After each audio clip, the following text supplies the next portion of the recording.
This is the Horse Radio Network. This is episode 50 of Healthy Critters Radio on the Horse Radio Network. Healthy Critters Radio is brought to you by Biostar US. Find them online at biostarus.com. On today's show, we talk with Claudia Garner from Stance Equine about turmeric and coconut. Critter Nutrition focuses on glyphosate in hay. In Tigopedia, we answer the question of diet changes for itchy dogs. And in Coffee Clatch, we share our favorite funny stories from Thanksgiving past. Join us.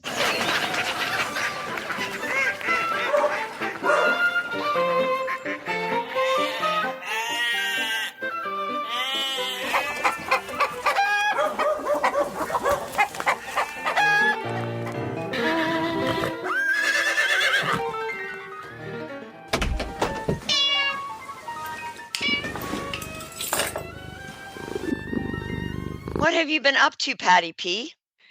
Well, Tiggy, I've been working a lot, which is actually not a bad thing because it's finally cool here. And actually, the weather's been quite perfect because it's like been between 62 and 65. It's been really good.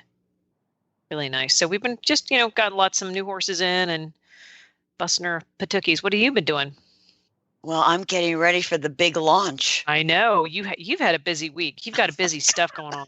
It's unbelievable. I know. Don't you always explain launch, Tiggy? Yeah. Come on. Oh, okay. So Biostar is launching a new company on I almost forgot the date. On November 27th, which is Monday, which is the day of the Horse Radiothon, Horse Radio Network Radiothon. So it's sort of a convergence. It's a harmonic convergence. Yes. And the new company is called Seeds for Kindness. And it's a website that offers products from around the world that are environmentally conscious, using repurposed, recycled, reimagined material that would normally wind up in landfills or the ocean. And I'm so excited about this because these little companies, some of these are just like a little group of women in India making beads out of old sari material that would normally just be thrown away. And all of these companies and artists dedicate part of their profits to another charitable endeavor. So like the sari beads, they fund girls' education in India by providing books and transportation to get little girls in rural areas to school.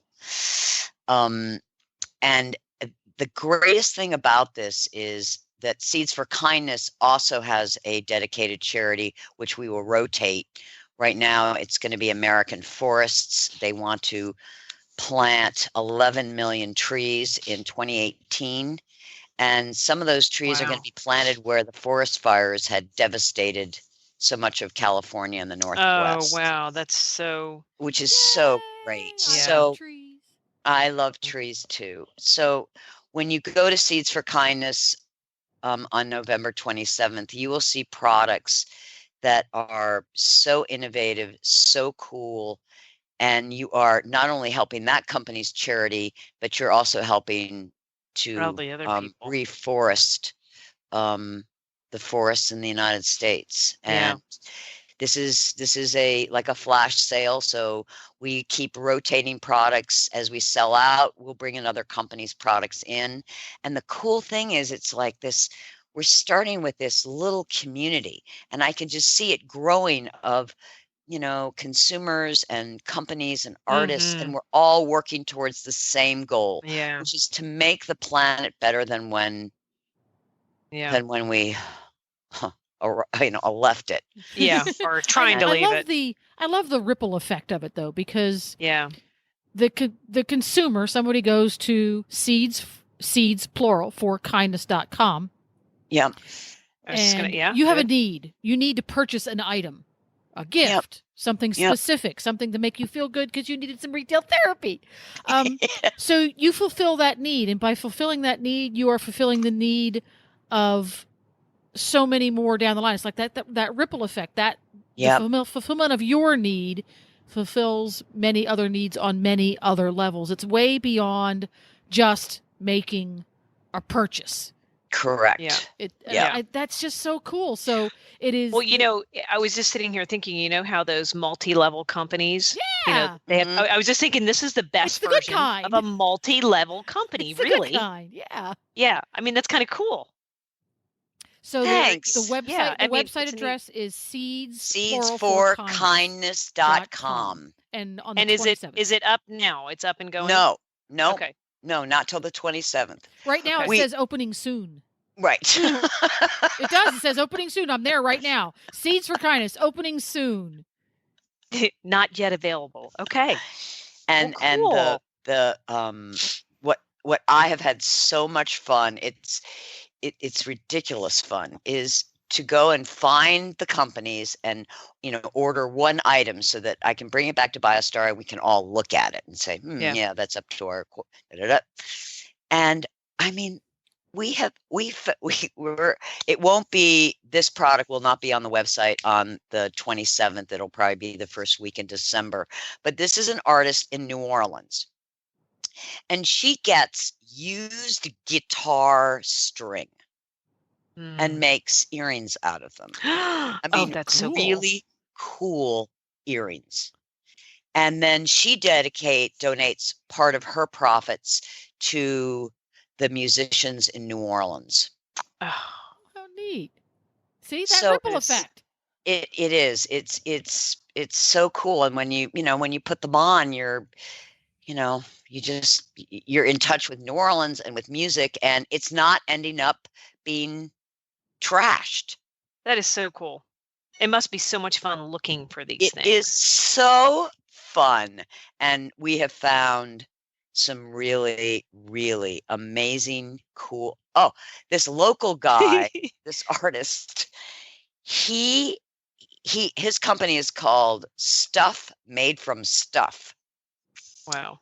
He makes clocks out of old movie reels. Oh, neat. Old motherboards, bicycle chains, old 45 RPM records. Oh, wow. Cool. Oh, and on that line, I came across an artist that was making hanging plant pots. Like you can hang them on your porch, the kind of hanging kinds. The pot was made out of a gourd, but the part that hung it from your porch was made out of old bridal parts.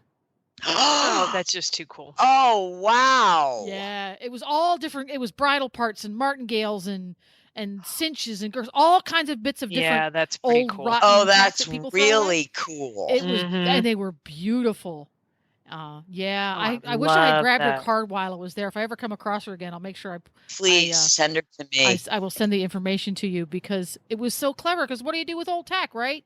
You can't really use it. It's kind of brittle, but it makes beautiful planters. Oh, that's so cool.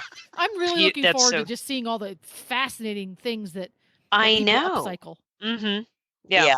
And it's the future. I really think it's the future of purchasing and gifts. It is. I mean, I love Amazon, but I'm not really contributing anything but to Amazon and to and FedEx. Right. But I think more and more people are looking for ways of helping the planet more than just saying, God, what are we going to do about the environment? We've gotten to the point where doing is as much therapy for us as it is for helping Mother Earth. Yeah. Yeah. Absolutely. Cool. Yeah. And speaking of therapy. Yes. Turmeric? Yeah. Oh. Well, we've got a little Hedwig therapy coming up. And, we do. We do. And we're going to have a little Hedwig therapy right after we chat with Claudia Garner from Stance Equine USA. And I can't wait to hear this because I really know just about nothing about copra, which is one of the ingredients in this whole thing. So coconut. Yeah. Let's get to it. Okay. Alrighty. And we're here with Claudia Garner from Stance Equine USA. Welcome, Claudia, to Healthy Critters. Welcome. Thank you for having me. I'm really excited to talk to you because several months ago I tried a product of yours called Turmericle. And quite honestly, I was not skeptical. I was just, yeah, okay. Turmeric and coconut, great individual foods. Not sure how they'll work together in my horses, but I have a client's horse that was diagnosed with a tumor in her sinuses. It's inoperable, and they gave her at best a couple of months to live. She has been on Turmericle now for 4 months. That tumor has not changed at all. Wow. The specialist said, oh, it's going to get so big, it's going to cut off her breathing and you're going to have to put her down. It has not changed. That's awesome. And I've been so impressed with it, with its palatability, that I have all 8 horses on it. Wow. And I love this. So with that introduction, because I'm a huge fan of this product, tell us about what Turmericle is, what the ingredients are, and how it works.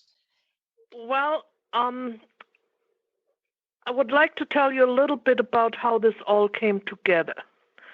There is a gentleman in Australia, a veterinarian. His name is Doug English, and he has brought turmeric to the forefront of a lot of social media aficionados by having a Facebook group that has over 250,000 members meanwhile. Whoa. So this is no small thing. And Dr. Kempton, the owner of Stans Equitech in Australia, got wind of this group and looked at what they're doing. And what Dr. English was suggesting was that, or still is suggesting, is that you cook your own turmerical paste. He names that golden paste. And you mix water and turmeric and cook it for 7 to 8 minutes and hope that it doesn't do what it did in my kitchen and splatters to the ceiling, where it will be forever. True. Immortalized, because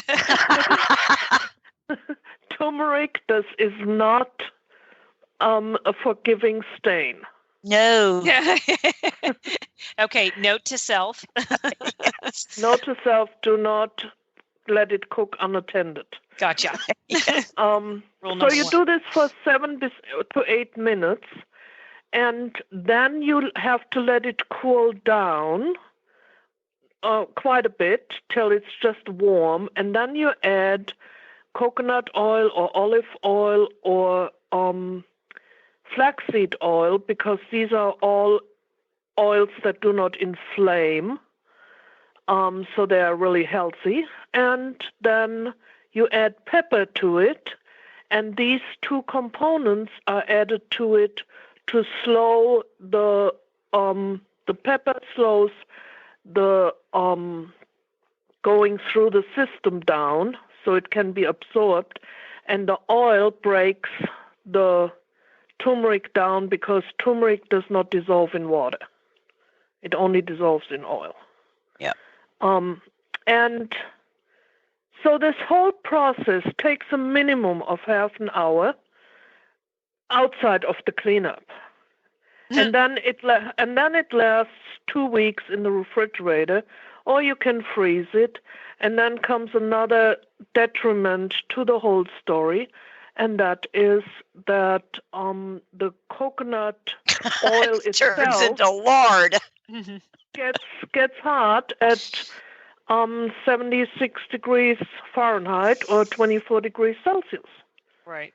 So, and while the dogs have no problem with these little nuggets, the horses are not so fond of hot coconut oil. Yeah. It's not something that they would usually ingest.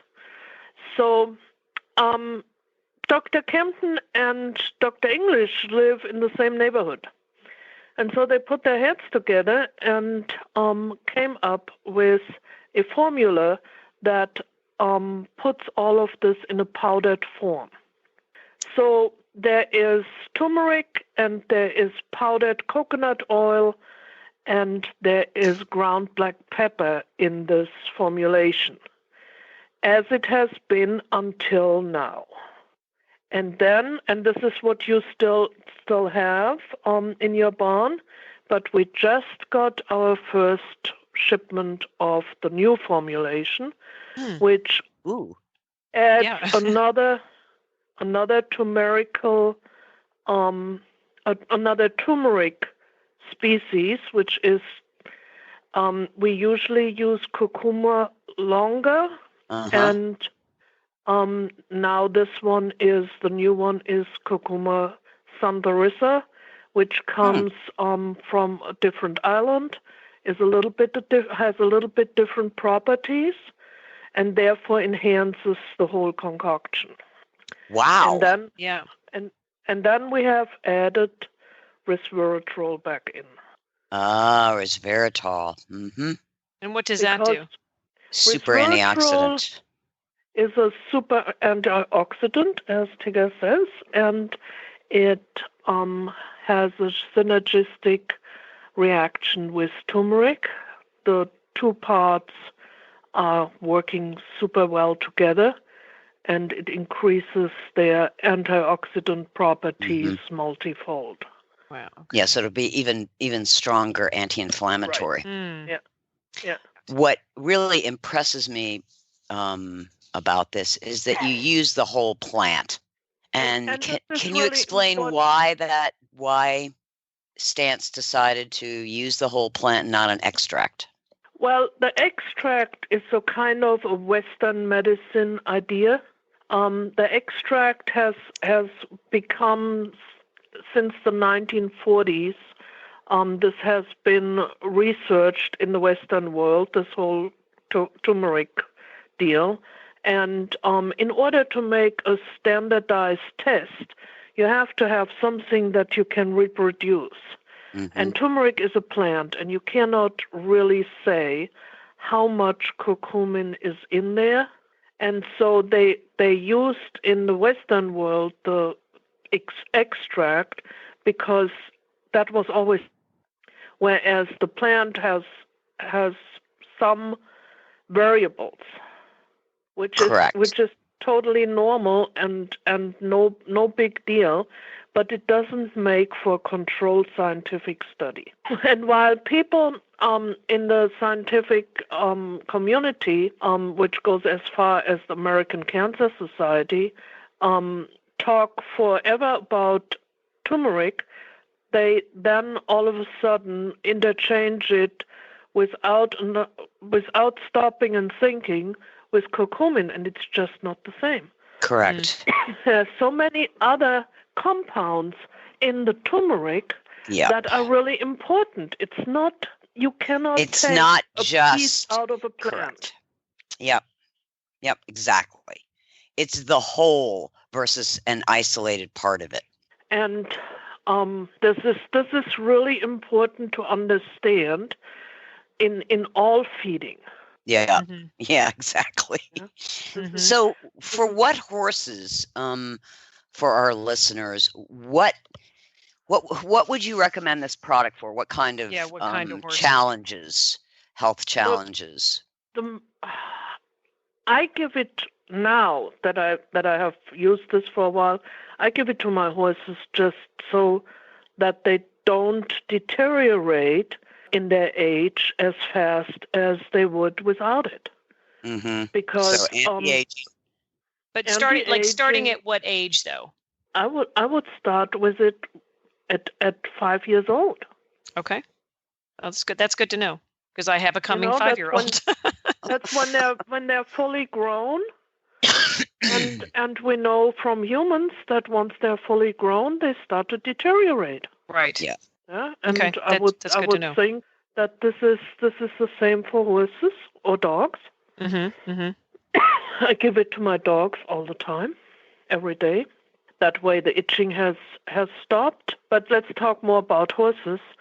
I had a while ago a laminitic mini. And this mini I gave him some herbal concoction from another company. And I had that usually worked, so kind of, sort of. Mm-hmm. And I had run out of that, and I thought, oh well, I give till this comes back and is reordered. I give him this Turmericle. Let's see how that works. This worked better than the herbal remedy that I gave him before. Laminitic horses have mostly problem that the laminae in the hoof are inflamed. And when this happens, they stop moving. And when because it hurts. Right. And when they stop moving, the inflammation cannot be carried out of the hoof, and it gets stagnant there. Mm-hmm. And then they move less, till they can not move at all anymore. Mm-hmm. And if you dampen the inflammation with the turmeric or the Turmericle, then they can move again. And when they're moving, everything goes away. Mm-hmm. Movement is the number one healing mechanism on horses. Bravo. Yep. Would you use it for horses that have soft tissue injuries? Would you use it for muscle soreness? Would you use it for when you use it for, you can use it for almost anything. Soft muscle tissue injuries, it's again the same. If the inflammation does not go away, help it with some turmeric. Help it with Turmericle.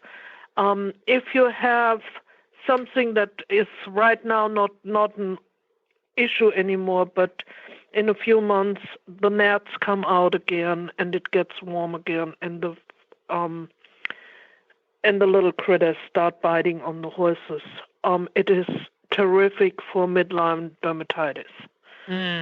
It's you can make a paste with a little bit extra coconut oil out of it, and put it on the outside, and the flies instantly stop biting.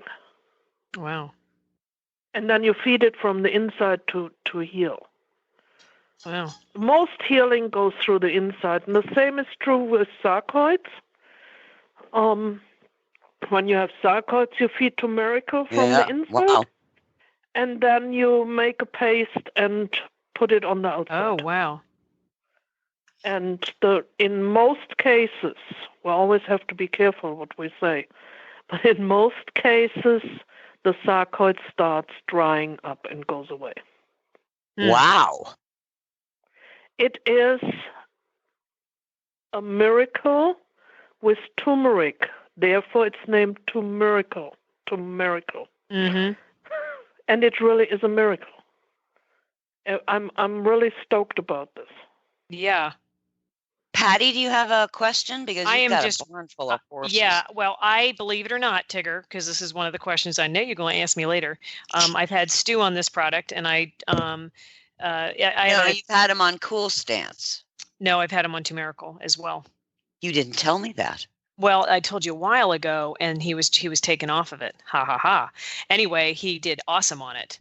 But I have a large variety of horses, and I have a horse. One of my clients in San Antonio has a horse with reoccurring sarcoids. So let me tell you, she's going to be getting some of this. So I mean, it just seems to me that there's not a horse out there that shouldn't go on it if you're, especially if you're not feeding whole foods, because your horse is, Well, and this brings me to something that I just have to say. If you no amount of Turmericle will help your severely compromised horse. Sure. If you do not change the diet. Right. Amen. You can't just medicate it out. Right. Right. You have to change the diet. Yeah. Here. This is the same with dogs. To give them Turmericle, it will help. It will help without a question. But keep feeding kibble, and you're kind of throwing money out the window because it never can do its full. Yeah. Full benefit. Full benefit. Because it's impeded by the process. The processed food. Yeah. Yeah. Well, now, fascinating. Claudia, do you recommend introducing Turmericle to horses and dogs slowly? Can you start? Absolutely. Okay. No, so far, no horse has said, I can't eat this. Okay. The horses all eat it. Some dogs, depending what they eat otherwise, and how many dogs you have in one club sitting there and eat, when you feed them all together, they eat almost everything. Exactly. When you have just one, and that's a little bit pampered, you may have to introduce it very slowly. We recommend for 30 pounds body weight, 1 tablespoon twice a day. So I would start with a teaspoon. Sorry. Oh, yes, absolutely. Glad somebody's paying attention. Well, I was just going to say 30 pounds. I forgot we were talking about dogs. I'm like, God, that's a really small horse. My God, she has tiny horses. But we were talking about dogs, so sorry. We're talking about dogs. And so I would start any dog with 1/4 teaspoon. And then work up to a teaspoon for every 30 pounds, twice a day. And for the horses, it's 1 ounce twice a day for a 1,000-pound horse, and then if you have a smaller one. And then what I think is important to understand, because people often think that when they give more, it gets better. You take 1 headache pill, the headache goes a little bit away. You take 4, it definitely goes away. You don't feel anything else either. But when you feed Turmericle or turmeric, makes no difference in this case. However you prepare it, it is more important to feed it more often than to feed more. Yep. Oh, so, that's a very interesting point. So feed more often than more. Okay. It's better to spread it out so the blood levels stay consistent rather than give 2 scoops once a day. Yeah, the 2 scoops once a day is really not working. Yeah. Yep. It makes a huge difference if you give it every 12 hours. It's way better than to give it only every 24 hours. Yeah. If you can give it every 6 hours. Especially in an acute situation. In an acute situation, yeah. If he really needs it, I would give it as often as you can manage. This is always a management problem. Yeah. Everything is a management problem. Oh, amen to that. This is why veterinarians say you have to put this cream in his eye 5 times a day, because they know you only put it in twice. Right. And if they don't say 5 times, it doesn't even go in twice. So Claudia, for people who want to buy Turmericle, where Jennifer, who lives in Florida, was saying, well, where can I get it? You can order it from our website. At the moment, this is the safest way to get it. I am working with many different outlets to get it in stores, to get it into a system where we can distribute it nationwide. Good. I'm really working on this, but for now, it is Stan's equineusa.com. And we have the website link. It will be on Healthy Critters page. So when we release this podcast, you can certainly go to healthycritters.com and click on the link and go directly to Stance Equine USA. Yes. So Claudia, thank you so much. Thank you. This has just been awesome. I'm a raving fan of this product. Very good. I wouldn't have realized it till I used it, but I highly, highly, highly recommend it. I appreciate you having me on, letting me talk about it, and please let me know how I can help. We have some new stuff coming out pretty soon for ulcers and horses. Oh, good. And I'll let you know when that happens. Okay, that's great. And can people call you with questions? And absolutely, under this number or under my cell phone number. You can. And we have your cell phone number on our website. So feel, as Claudia said, feel free to call her and ask questions and really get your horses on this Turmericle. It's a great product. That's customer service right there. Thank you, Claudia, so much. Thank you for having me. No problem. Claudia, happy Thanksgiving. Same to you. Yep. Same to every one of you.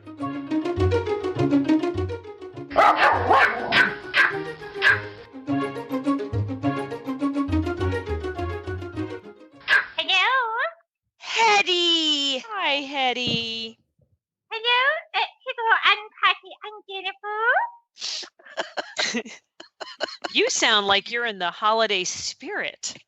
We have a new brother. Oh, you do? Yes, and I'm already putting him right in his place, explaining where he belongs on the totem pole. Nothing. Is that an inappropriate reference due to the holiday? I hope not. No. Well, it's funny because I have a question for you since you're bringing up the holiday, and I hope that we don't put little brother on this list. But Hetty, what is your preference at Thanksgiving? Are you a turkey, a ham, or a vegetarian type of a Pomeranian? Well, now let us take a moment and point out that I live in a version of hell in which I am forced to cooperate with the idiot vegetarian servant and her need that we not kill turkeys. Which, I have never met a turkey, but I'm sure it would want to die for me to eat it. Of course, yes. Okay. Or whatever. Everything wants to die so I can eat it. Right. Yesterday, I found a mouse left for me by the cat. And my sister and I took turns rooting in it and painting ourselves red with its blood. Oh, gosh. Oh, my God. Are you guys trying to teach your brother new tricks? No, we were referencing Lord of the Flies.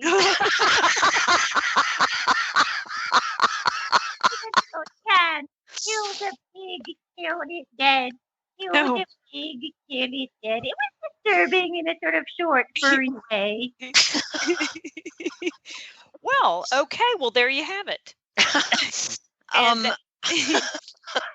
So if you don't get a turkey, what do you get to eat? Kibble. Kibble. Is it at least turkey flavored kibble? No, sweet potato. Okay. Oh. Well, that's sort of very Thanksgiving-ish. Yeah, that's appropriate. So that's a little vegetarian-ish. He was making a Stilton and chestnut stout pie and a butternut squash parmesan roulade. Oh, wow. I can't even spell it. I can't even spell it, but I'm thinking I want to try it. We were having guests. I'm going to get scrapped. Well, that's good. Or the whole pie. I like Stilton. You do? Cheese. Of course. Oh, duh. Yeah, it's cheese. Come on, Tig. What are you new, Tig? You were the program. It's a very strong cheese. Yes, it is, but it's cheese. Out of curiosity, I have a very strong-willed dog. Oh, I was just going to say that you're a strong Pomeranian. That makes sense. Again, Tig, what are you new? Is this your first day? I like a Gruyere. I basically, if it's cheese, I want it. Yeah. Are you going to teach the cheese loving to your new brother? I have already embarked upon teaching him some lovely tricks. Uh-oh. On the way home from the airport, my servant was overcome by needing to use the washroom, and so we stopped at a Starbucks because it took 7 years to get home.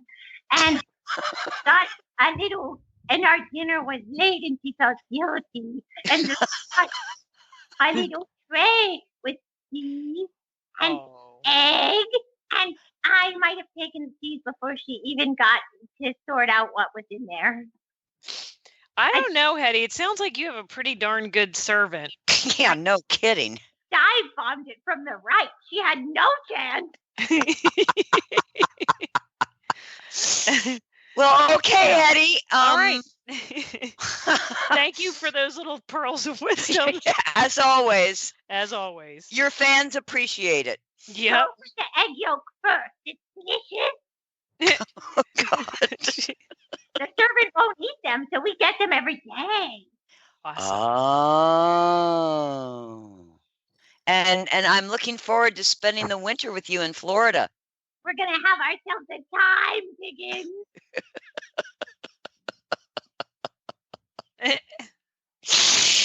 God help me. I know. We're already planning some escapades. Well, we can't wait to experience them with you, Hedwig. Now you have a happy and cheese-filled Thanksgiving. Yep. And many Thanksgivings to you as well. Thanks, Hetty. Bye. Bye, Hetty.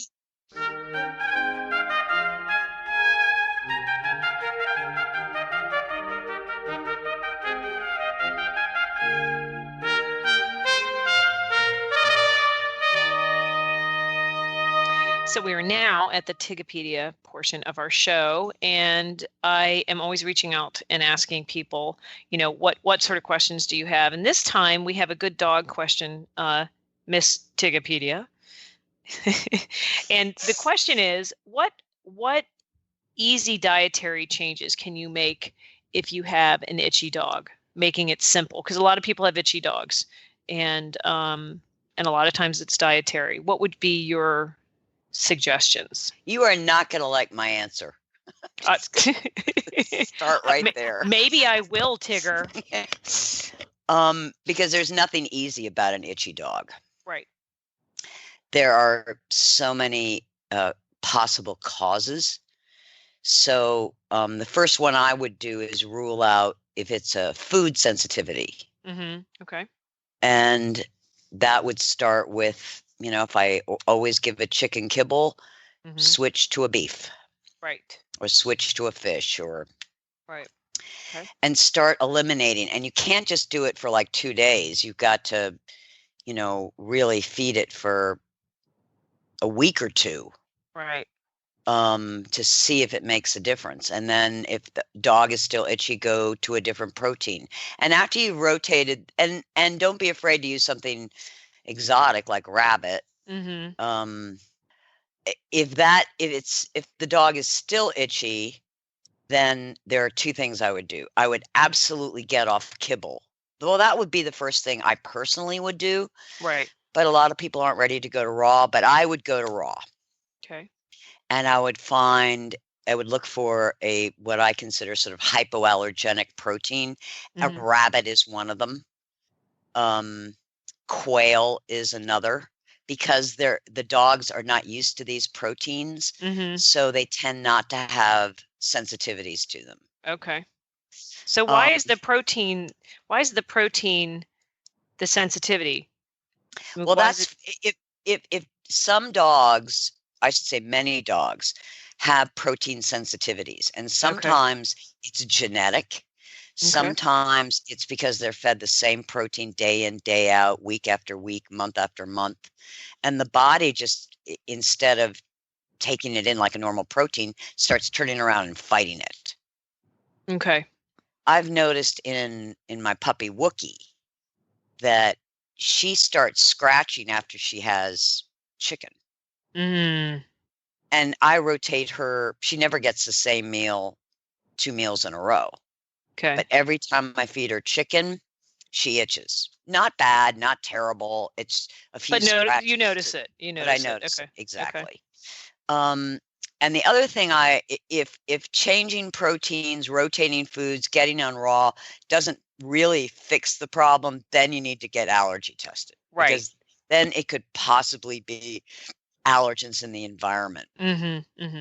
Or you could have dogs that are prone to this type of stuff, which are like I do with the Frenchies. Breeds, yes. Now it's because partly their immune systems. Right. And you go back to the protein thing too. But yeah, that's a good point. And colostrum for me is always my go-to with skin issues. Okay. Colostrum in a really good oil like coconut or camelina with a high vitamin E. Okay.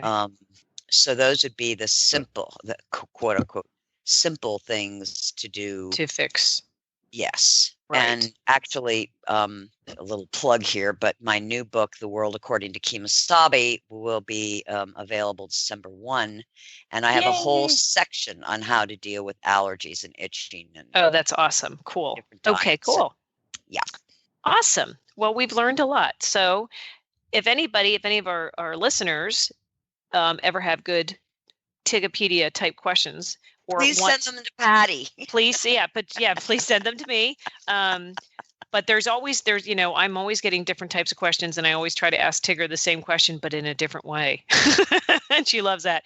But this has been great information because a lot of people don't realize why their dogs are itching, and understanding the proteins and changing things up is great. And that was a couple very good things to try. But honestly, if people have any questions or feedback on if they've gone to raw and they've had success with doing stuff like this, let us know.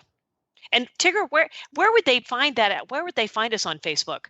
Healthy Critters Radio. Yay!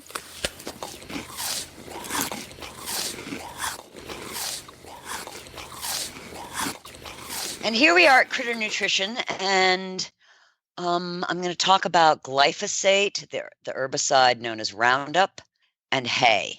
Recently, a colleague directed me to a study conducted by researchers at the Institute of Bacteriology and Mycology in Leipzig University, the Faculty of Veterinary Medicine in Germany. The study, Distribution of Glyphosate in Chicken Organs and its Reduction by Humic Acid Supplementation, really piqued my interest. There's been a troublesome trend over the last few years. More and more horse owners are reporting that their horses suddenly get the squirts, have chronic diarrhea, chronic loose stools, and increased gas. Some of these bowel abnormalities can be traced to high sugar grasses, parasite overload, infection, hindgut ulcers, inflammatory bowel disease, and they improve with appropriate treatment and/or management changes. But some horses don't improve despite a variety of medicines and diet changes. Of course, the one food all these horses have in common is hay. Although the hay is grown in various places around the country and Canada, thanks to the marketing efforts of companies like Monsanto, hay farmers are encouraged to use glyphosate as a desiccant before harvest, helping the crop dry out in advance of harvesting. There are other herbicides that are used for crop and hay production, picloram and clopyralid. The University of Florida Institute of Food and Agricultural Sciences warns of using animal manure as a soil amendment because manure contamination can occur if the animals were fed forage treated with herbicides. Quote, even if the grass is cut, dried, and baled as hay, the herbicide remains. When the forage is fed to livestock, the herbicide is released within the digestive tract of the animal and excreted in the manure. End quote. This publication recommends doing a bioassay on any manure used for gardening or spread on fields. The rabbit hole. A published review in 2015 in Environmental Sciences Europe on glyphosate residue in Roundup crops noted that results indicate a rise in glyphosate residue levels in recent decades. In 1999, a major producer of both glyphosate and genetically modified crops declared that glyphosate residue levels of 5.6 milligrams per kilo in glyphosate-tolerant soybeans were considered to be extreme high values. But as of 2013, those levels would now be considered moderate to low. Global production figures support the notion that very large quantities of glyphosate are being sold and dispersed. What this means is our horses are getting a higher exposure. In 2013, two researchers published a study, Glyphosate Pathways to Modern Diseases 2. The study points out that glyphosate has been shown to disrupt gut bacteria in animals, preferentially killing beneficial forms and causing an overgrowth of pathogens. Two other properties of glyphosate negatively impact health: chelation of minerals such as iron and cobalt, and interference with cytochrome P450 enzymes, which play many important roles in the body. The tight junctions. The tight junctions are the firewall of the intestinal lining. Think of them as the gatekeepers, allowing large macroproteins across the membrane and keeping out the bad guys. The tight junctions control the trafficking with a little peptide called zonulin, which acts directly on the tight junctions to loosen them, allowing whatever needs to get through, including macronutrients and fiber. These tight junctions tie together the epithelial layer of the intestinal lining from nasal sinuses to the rectum. They tie together the blood-brain barrier. In humans, gluten has been found to trigger zonulin production, thereby weakening the tight junctions. The GI tract becomes a kind of leaky sieve, which creates a toxic buildup, absorbing heavy metals, plastic residue, petroleum-based toxins, and chemical residues.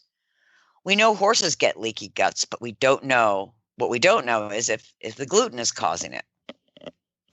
Glyphosate and the tight junctions.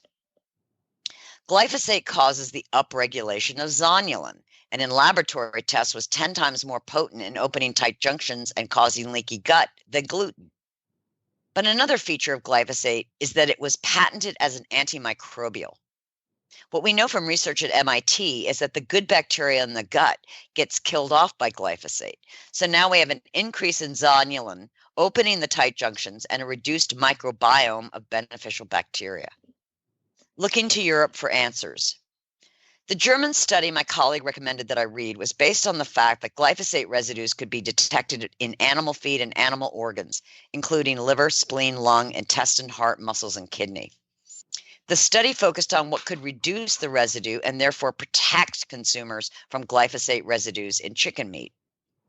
When the study, published by the Journal of Poultry Science, January 2014, showed was that the supplementation with humic acid led to a significant decrease in glyphosate residue. 2 years after the study was published, the Munich Environmental Institute released the results of their testing, which found 14 popular German beers contained traces of glyphosate.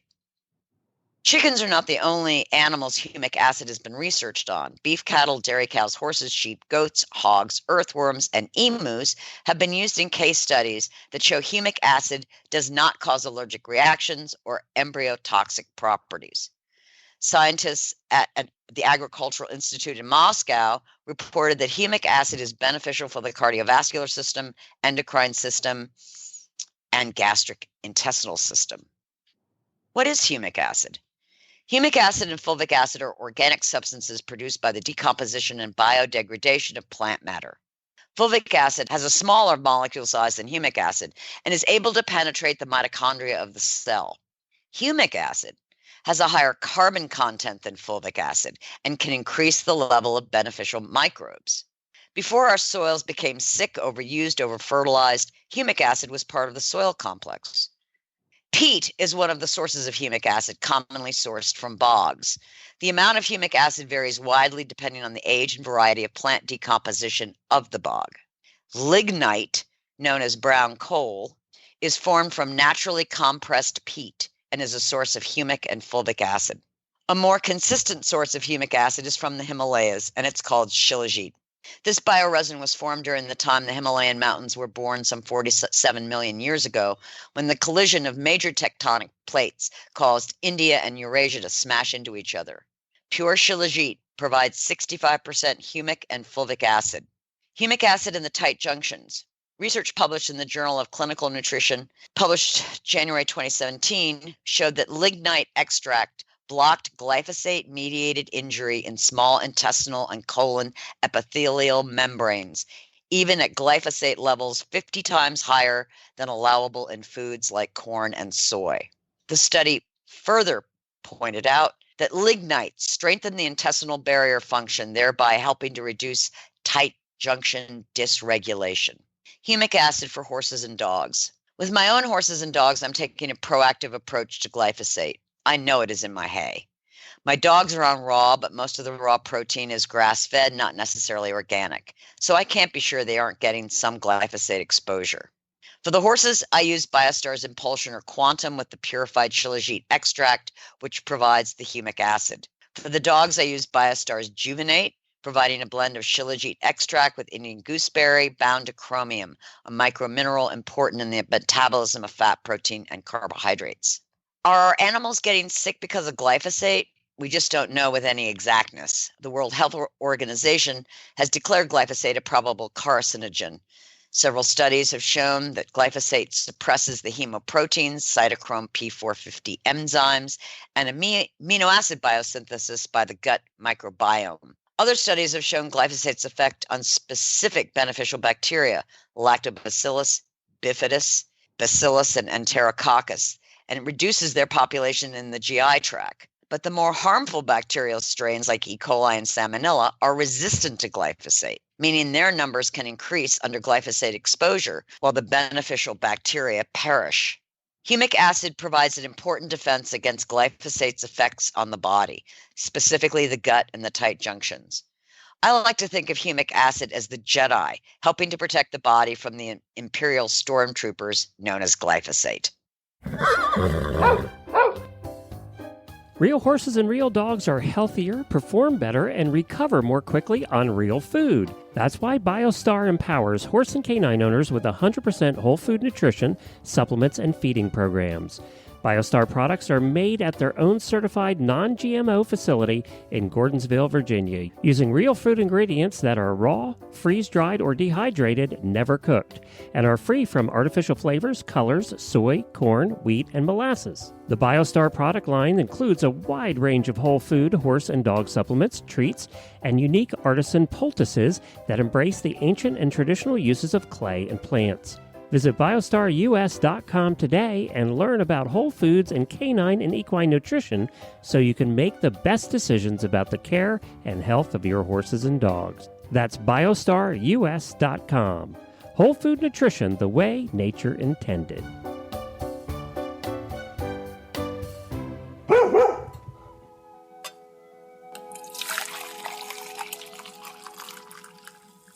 And now we're at Coffee Clatch, and we're going to talk about and share our funny post-Thanksgiving holiday stories that have to do with animals. And I'm going to start off with one of my favorites, which was many years ago. I had 2 wolf dogs. And one of them was named Raven Wolf, and he was huge. 120 plus pounds. Wow, this is way before me. Okay. Yeah. And when he moved to the house, it was like having an enormous whale. And he was very quiet on his feet. As big as he was, he landed very softly. Oh. Well, I was having people over for Thanksgiving dinner. And I, made the turkey and the stuffing and the mashed potatoes and I put it all out on the table, and my guests came, and we were sitting around the living room having drinks, and everyone's chatting and da-da-da-da. And I said, well, now it's time to go in for dinner. And walk in to the kitchen dining room area. I know where this is going. No turkey. And I'm like, wait a minute. I know I took it out of the oven. Oh, I can't even imagine how that must have felt. And he had taken it out into the laundry room and was dining on it. Oh my gosh. So that was my first vegetarian I was going to say, because at that point you go, do you go take it from the dog? Do you wash it off? How, No. That's how I think, just so you know. I'd be like, God, 5-second rule. Is it 5 second on the floor, 5 second in their mouth? Like, how does that work? No. Okay. So first veg. So that was the indicator that you're going to have to go vegetarian, obviously. Yeah. Yeah. Okay. Thanks to that dog. Yeah. Wow. Well, I have somewhat of a similar story. Is it with a Jack Russell? No, it's with Boris. Do you remember good old Boris? Oh, Boris was my little miniature pinscher. It was that would be Boris. Boy, Boris is going way back, Tiggs. He was one of the ones that came with me the first time that I was in Florida when I met you years ago. But Boris was a miniature pinscher, and Boris was tenacious. And for example, Boris was never really good at following the rules. In fact, my way of teaching Boris to do a recall was to let him go on the beach. He saw some seagulls, chased them. I ran for, I don't know, an hour and a half, caught him. And I thought, well, I'm going to teach him a lesson. I let him go again. I was young. Okay. Needless to say, that didn't happen twice, a third time. So, but anyway, the kids were young, and we were living down on the farm, and Peter had made a great big wonderful turkey, and I had made the vegetables and all that, and we had eaten. Thank goodness we had eaten. And it was warm because it was in Virginia. It wasn't terribly cold, like it can be occasionally, but it was just nice and beautiful. So we went outside just for a little bit, just to kind of hang out and play with the kids. Well, we came back in, and little old Boris, who was only about 15 pounds, just thought it'd be a great idea to get inside the 20-pound turkey. No! Oh, it was gone. It was gone. I mean, and the worst part of it was he was hauling that thing off the table. And it was sort of like, it was one of those things you're like, do I want to keep watching this because this is really funny, or do we just go ahead and get the dog off the turkey, or vice versa? So anyway, that was a couple bites later. When I mean bites, I'm talking about his mouth on our hands. We did learn to never leave food on the table after that. But that was one of our most famous turkey tales when it came to the pups. So that's a good question. I'm sure there are many, many, many, many families out there whose canine companion has helped themselves to the turkey when it gets put on the table. What I'm inclined to, if I'm watching that scene play out in front of me, I'm going, I'm just going to let you have that, because it's a done deal. I don't want it anymore at this point. Right. Just enjoy that. You help yourself. Yes. Just knock yourself out. You enjoy that turkey. Yeah. Yeah. Now, I remember, this is many, many years ago, I had a Malamute, and I was at my grandparents' house for Thanksgiving, and thankfully they let me bring my dog. And that was a time when, that generation drank a lot. They wouldn't start Thanksgiving without cocktails. Right. And so everybody is in, again, the living room. Yeah. And, they're drinking Manhattans and all these, kinds of swanky. Yeah. And it's my aunts and uncles. It's a whole big family thing. And, this was a relatively well-behaved Malamute. Well, we all go into the dining room, and I just left her, to wander around, right? We have a great dinner. I come back, and she's 3 sheets to the wind. Oh my gosh. She went around and drank the alcohol. Are you serious? Yes. And it looked like so she had just roamed around the coffee table looking at it. That is just too funny. My God, she was so wasted. she was schnockered. That's hilarious. Oh my gosh. Oh, that is funny. And my grandmother, God rest her soul, her only comment was, thank God she didn't get into the caviar. Of course. We'll forgive her drinking the liquor, but don't get into the caviar. No caviar. That is too funny. Oh, that is good. Well, if you all have any good holiday stories after Thanksgiving, or quite frankly, any holiday, we'd love to hear about them. Please share, please. Thanks for listening, everyone, and thanks to our sponsor, Biostar US. You can find them online at biostarus.com. Get the Horse Radio Network phone app on iOS or Android by searching for Horse Radio Network in the App Store. It's free and easy to use. For details about today's show, go to healthycrittersradio.com, where you can find links, photos, and more information about our guests. As always, we love your feedback. Please follow us on Facebook under Healthy Critters Radio. Be sure to visit all the great shows on Horse Radio Network at horseradionetwork.com. Love your dog. Hug your horse. Feed your chickens.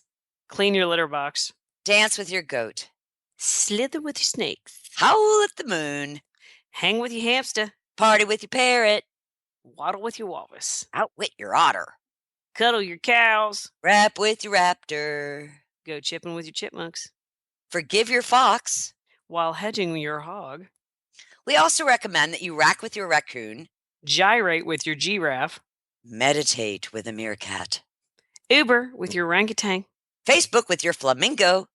Ponder with your panda. Walk with your Wookiee. Yawn with your yak. Twitter with your toucan. Go raining with your reindeer. Dropbox your dragon.